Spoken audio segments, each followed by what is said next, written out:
Welcome to the North American Bear Center in Ely, Minnesota. On this nice day, it's warmed up just a little bit, maybe mid-60s or so, and it's turning out to be a really nice day. Well, welcome to our worldwide listeners as well, and it's 1 o'clock Bear Enrichment time, and here's Honey Bear already out. I think she knows it's 1 o'clock. I don't know, she must have a Timex watch.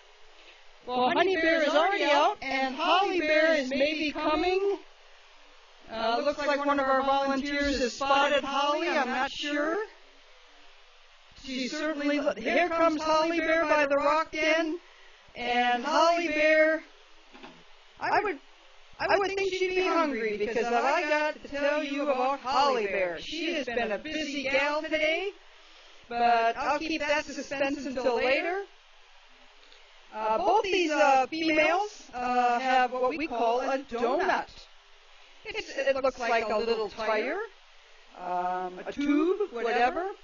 But we call it a donut. It's made out of hard plastic. They've yet to break one. And our goal here with these enrichments is to give you an opportunity of how they can manipulate items, their problem-solving skills, and how each of them attack the problem sometimes quite differently. They have some red grapes in there, or maybe black grapes, I'm not sure, maybe red or black, and they have some cranberries as well. So those are the treats and rewards for them, and if they want them, they've only got a couple ways to get them out. Those donuts actually have 3 holes on one side and no holes on the other. So unless they position the donut properly, no food's going to come out, and they have to figure out how to make that happen. Now, if they don't do that right, they have another option. Black bears have approximately a 6 to 8 foot long, 6 to 8 inch long tongue. That's 6 to 8 inches long, and it's a little sticky. And they can stick their tongue in those holes and pull out a couple of treats that way as well. So Honey Bear's got a way of using her front left paw. I always want to say she's left-pawed because most of the time she tends to favor her front left paw in manipulating the food out. Although I can't say that, I just obviously watch her from the left side as well. But let's talk a little bit about these bears. Honey Bear is our 19-year-old female who has never had cubs by her own choosing. Now, Honey has always been in captivity, so she's never really known the trials and tribulations of being in the wild and having to survive on her own with all natural food. She came to us in the spring of '07. She was raised in the state of Wisconsin by some really great owners who really cared a lot for her and gave her some good care, but they had some decisions to make in 2007. So we were fortunate enough to get Honey Bear in the spring of '07. And in fact, Honey Bear just saw her owners here not too long ago, and it was very interesting to watch because as soon as the owners showed up, you could tell Honey Bear recognized her. It's just a real testament to the fact that they remember people from years past, and they have excellent long-term memories. With those excellent long-term memories in the wild, a wild black bear will remember where there's a good blueberry patch year after year, where there's a big white pine tree for a mother to send her cubs up in case of danger. They know where that big white pine is from year to year, and they can walk right to it from their den to the white pine they may have in mind.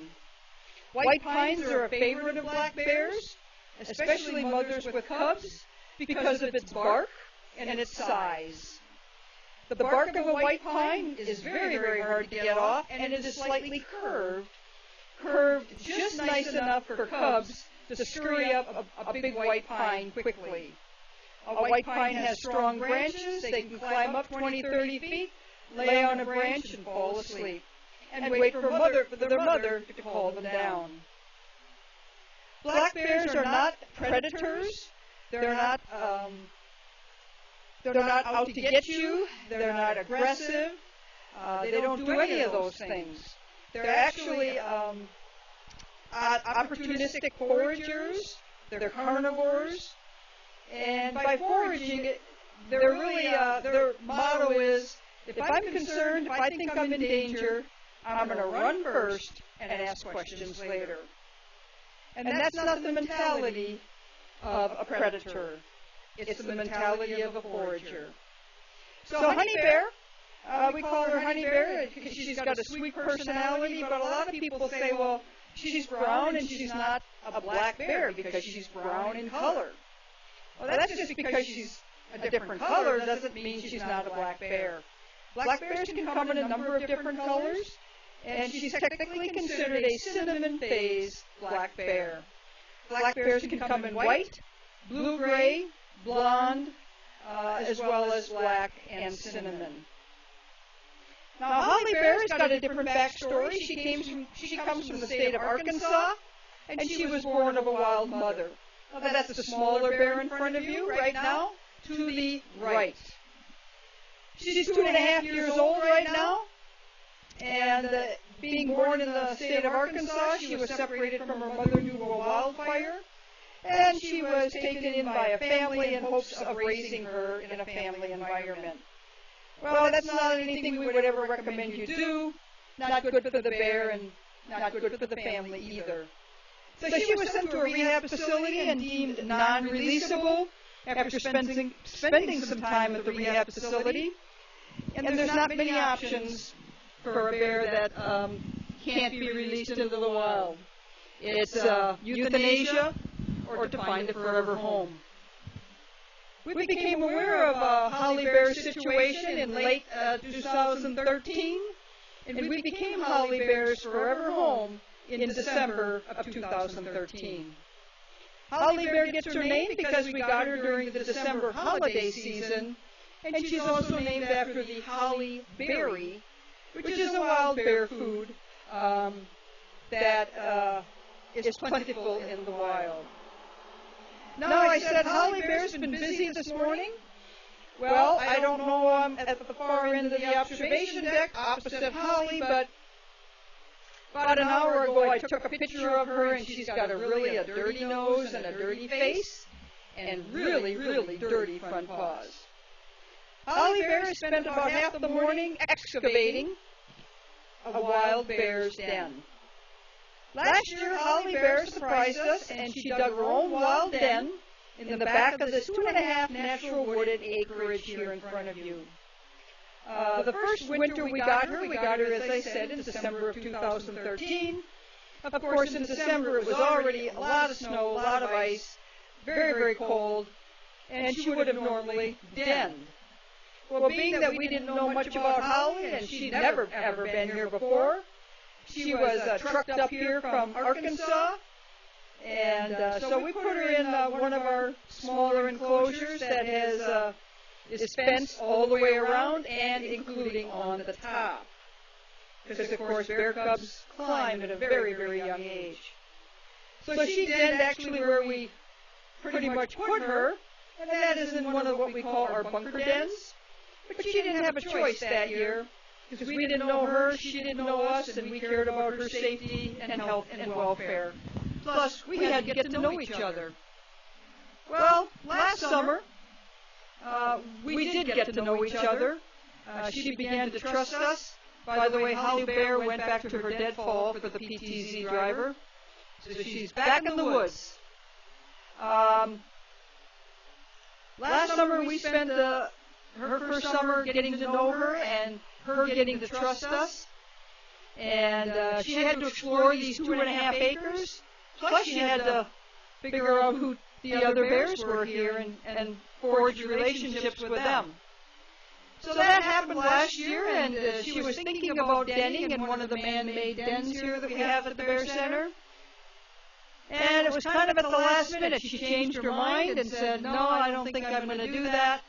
And she went and dug her own den at approximately 2 o'clock, roughly as you look straight out from the pond into the 2.5 acres. Her man-made den is at approximately 2 o'clock, way in the back of the enclosure. It's on a small little hill, rocky hill to boot, and she actually dug it out in between a number of big boulders. It was a snug little den, but she fit really well last year. But that was last year, and of course that was a year ago, and now she's about 100 pounds more than that. So she needs to do some, what I call, excavating of that den, which she has done. She has done some excavating of that, but her focus the last few days, maybe almost the last week, is this other den that I took some pictures of today, and I'll see that they get posted. And it must be about 4 feet deep. And she spent probably a better half of close to 2 hours on and off this morning digging. And just exactly like what a wild bear would be doing. So I'm not sure she's made a choice, but she sure is spending a lot of time on one of 3 dens, all wild dens. She has spent some time on the one from last year. She also has spent a little time on one, a little divot, under a big dead tree root ball. But the one that she's spending the most time on is right near one of the enclosures. Actually, it's in the enclosure, one of our small pens. And I'll see that pictures get posted on about that shortly. So you can see what wild bears do in the wild. And is it too early to be checking on dens? No, not at all. It's been determined here in Ely that bears as early as the month of July start scouting out denning locations, even though they may not den until September or October. So it's not a mad scramble at the last minute to find a place to den. Wild bears may den in a den that they used in previous years, or they may not. Ely researchers have found both. That bears have gone back to dens in previous years and den there, and other bears tend to find a new den on a regular basis. So our goal here at the North American Bear Center with our really beautiful 2.5 acres here, with a water feature with the pond and a few waterfalls. Our goal is to dispel your myths and misperceptions about black bears, and we try to do that through these bear enrichments where you get to get pretty close to the bears and see what they do. You get to see them wander in these 2.5 acres, and they're not always easy to see, especially with all the foliage out here. When little Holly Bear went to the tree line, it was pretty hard to see her after she got behind the tree line. We have, in the exhibit hall, we have over 60 videos and exhibits, along with those videos to talk about many aspects of a black bear's life. And we also have the new ecology hall this year. That's brand new this year. You can see all the other animals, or many of the animals that a black bear needs to coexist with here in Ely. And that's one thing that I think is important for all of us to know when you're in black bear country, or in any animal country, because you're also in wolf country here in the Ely area, is what do we as humans have to do to learn to coexist with these animals? Because they coexist with each other. So we hope to help with that discussion, and we hope to help that with the Northwoods Ecology Hall, which has an aquarium, terrariums, a 4-season, just absolutely exquisite diorama, and we have some interactive touchscreens that are easy to use and give you a wealth of information about some animals that you may not be familiar with.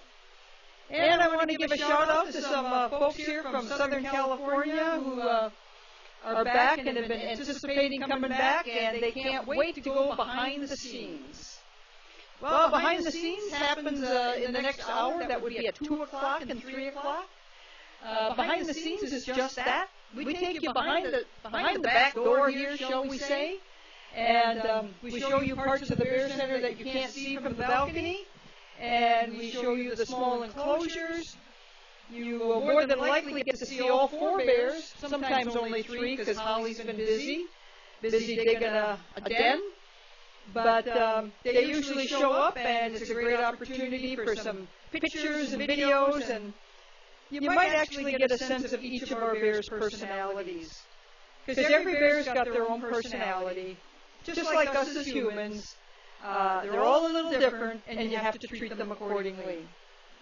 With that, I want to remind you that we are open daily now from 10 to 4 until mid-October. So that's daily, 10 to 4 until mid-October. And we have these worldwide enrichments at 11 and 1. As I said, at 2 o'clock we'll have a behind the scenes, and at 3 o'clock we'll have another behind the scenes. For those of you that looking to go to lunch, now would be a great time, and you can come back for one of the behind the scenes and catch that as well.